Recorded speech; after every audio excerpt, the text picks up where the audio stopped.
Mesdames et messieurs, bonjour. Je suis ravie de vous présenter ce journal en langue française de ce jeudi le 24 avril 2025. Il est tout juste 15 h. Tout de suite, les principaux titres.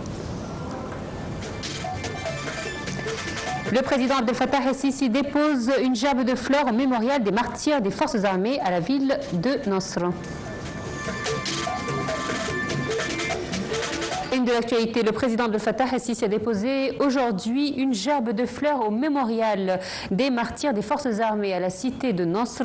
Cela s'inscrit dans le cadre des célébrations par l'Égypte et les forces armées du 43e anniversaire de la libération du Sinaï. Le président el-Sisi s'est également rendu sur la tombe du président défunt Mohamed Anwar el-Sadat où il a déposé une gerbe de fleurs et récité la sourate de Fatiha en hommage à son âme. Le chef de l'État a souligné le rôle central des hommes d'affaires et des industriels dans le renforcement de la coopération bilatérale entre l'Égypte et le Koweït à travers des investissements entre l'Égypte et le Koweït et à travers des projets communs bénéfiques pour les deux pays. Ces déclarations ont été faites lors de la réception aujourd'hui par le président el-Sisi d'une délégation d'investisseurs koweïtiens. Le chef de l'État a invité les investisseurs à explorer les opportunités disponibles en Égypte et à profiter des facilités offert par l'État égyptien.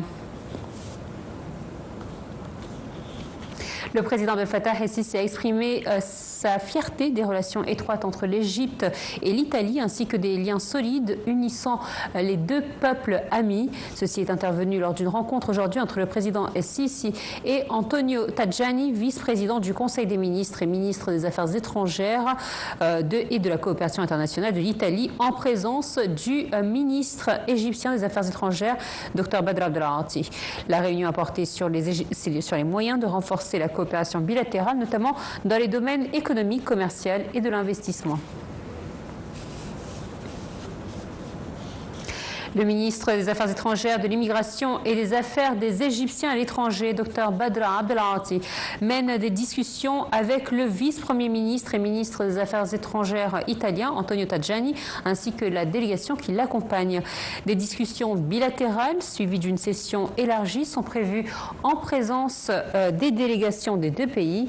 Les pourparlers porteront sur les relations distinguées, la coopération entre l'Égypte et l'Italie et les moyens de les renforcer dans divers domaines, ainsi que les questions régionales et internationales d'intérêt commun. Les deux parties signeront également plusieurs mémorandums d'entente.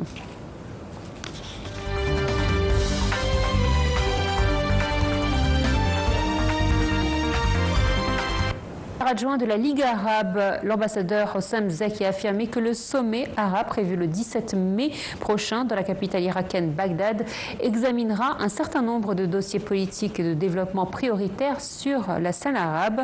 Zaki a précisé que le sommet à venir inclura à son ordre du jour des questions politiques cruciales, au premier rang desquelles la cause palestinienne sous tous ses aspects, ainsi que sur la situation des crises en Syrie, en Libye, au Yémen, au Soudan et au Liban, et donc en plus des dossiers de solidarité arabe et des défis de développement et sociaux.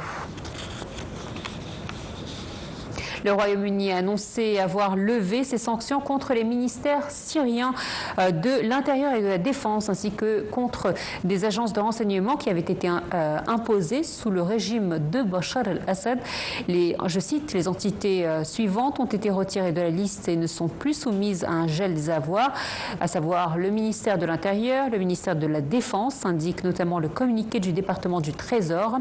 Des agences de renseignement sont également retirées de la liste. La totalité d'entre elles ont été dissoutes par les nouvelles autorités en janvier. Le Royaume-Uni avait, début mars, déjà levé des sanctions à l'égard de 24 entités syriennes ou liées à la Syrie, dont la Banque centrale.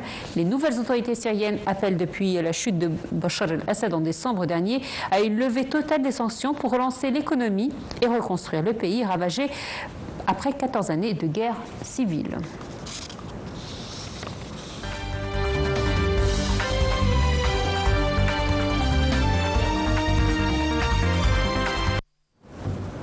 On va parler de l'Ukraine à présent. Des discussions techniques très productives ukrainiennes et américaines se poursuivront aujourd'hui entre les deux parties, a indiqué le département américain du Trésor dans un communiqué à promulguer à l'issue d'une rencontre qui a eu lieu entre le secrétaire américain au Trésor et le Premier ministre ukrainien. Washington et Kiev ont signé le 17 avril un mémorandum d'intention, première étape visant à conclure un accord complexe sur l'accès aux ressources naturelles et aux minerais stratégiques de l'Ukraine. Ce mémorandum mentionnerait l'objectif d'une conclusion des pourparlers à l'échéance du 26 avril. Et la guerre ne s'arrête pas sur le terrain. La Russie a assuré jeudi avoir visé dans la nuit des infrastructures de l'industrie militaire ukrainienne et non des cibles civiles. Des attaques qui ont fait au moins 8 morts à Kiev selon les autorités ukrainiennes. Alors les Russes, Sergei Shoigu a averti que tout déploiement de forces de maintien de la paix sur le territoire russe pourrait déclencher une troisième guerre mondiale. Selon Shoigu, la Russie se réserverait le droit d'utiliser des armes nucléaires si elle ou alliés Biélorussie était confrontée à une agression des pays occidentaux.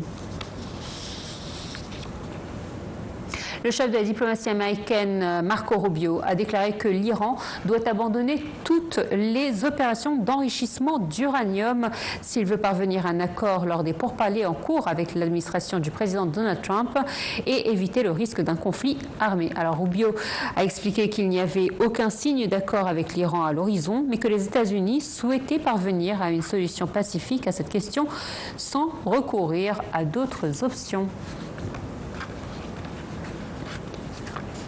Le Premier ministre indien Narendra Modi a haussé le ton jeudi en promettant de traquer jusqu'au bout de la terre les auteurs de l'attentat qui a causé 2 jours plus tôt la mort de 26 civils dans la partie indienne du Cachemire. Voici les détails.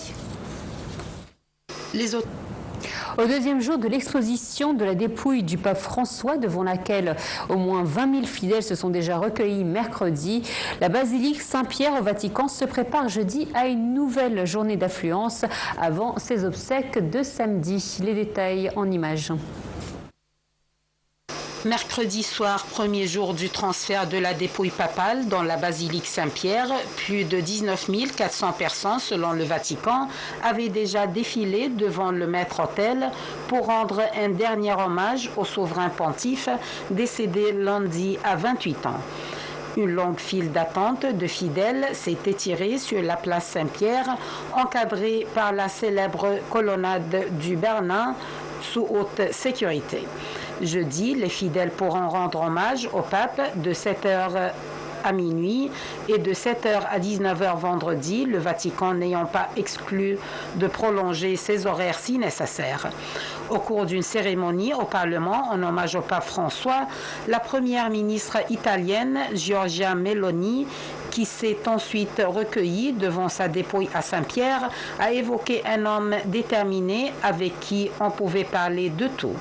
L'affluence a également été massive mercredi à la basilique Sainte-Marie-Majeure, dans le centre de Rome, où le pape sera enterré samedi conformément à sa volonté.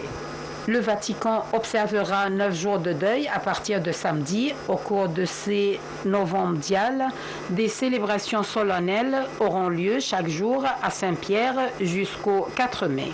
Le cercueil sera fermé vendredi soir lors d'une cérémonie présidée par le cardinal Camerlang, l'américain Kevin Farrell, qui gère les affaires courantes jusqu'au conclave. Les funérailles de François se dérouleront samedi matin à 8h GMT sur la place Saint-Pierre, où devraient converger au moins 200 000 fidèles et 170 délégations étrangères.